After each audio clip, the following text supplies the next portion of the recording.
This episode is brought to you by ThinkNear. Their location score platform delivers the most accurate location targeting available on mobile. Visit them at locationscore.com. This is the Mobile Commerce Minute with your hosts, Rob Woodbridge and Chuck Martin.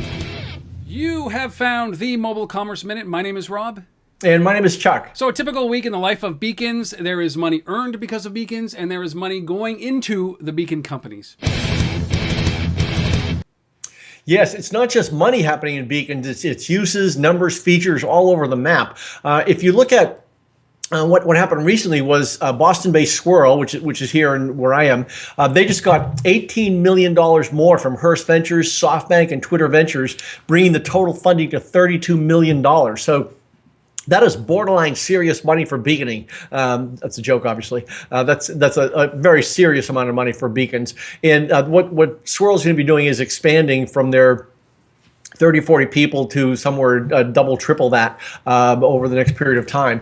And if you look at some recent research we talked about here, IHL Group, they did a study for Earthlink and Airtight. And they found that 37% of large retailers are going to deploy beacons this year. So it's not like it's not happening. It really is happening finally after a lot of trials last year.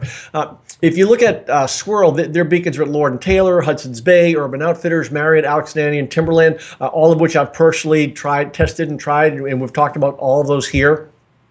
But some other things going on in beacons in addition. Quick roundup in sports.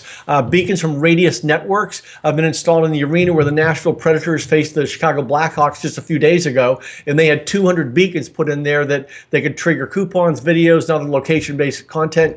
Radius, the COO told me the other day that they have more than 50,000 beacons in the field. So they're going strong. Wearables. The Apple Watch, of course, just came out, an InMarket, New York-based company.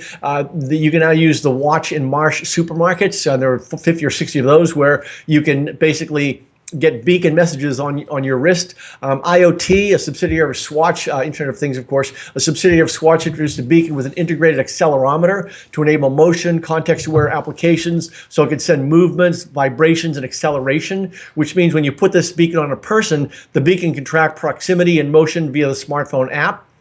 Technology is happening in terms of gauging technology being embedded in beacons, including temperature, accelerometer, light sensors, vibration, magnetic. I saw some of that at CES. And then there's a lot of white labeling. You've got ShopKick now is white labeling with ShopperTrak. So the idea is to put the ShopKick beacon technology inside retailers' apps. There's more, but you kind of get the idea. There's a lot going on in beacons. You know, it strikes me that this industry, the beacon industry, is maturing at a rate that I've never seen before, because it was pigeonholed as a payment platform, it was pigeonholed as a marketing push platform, but obviously it's no longer pigeonholed.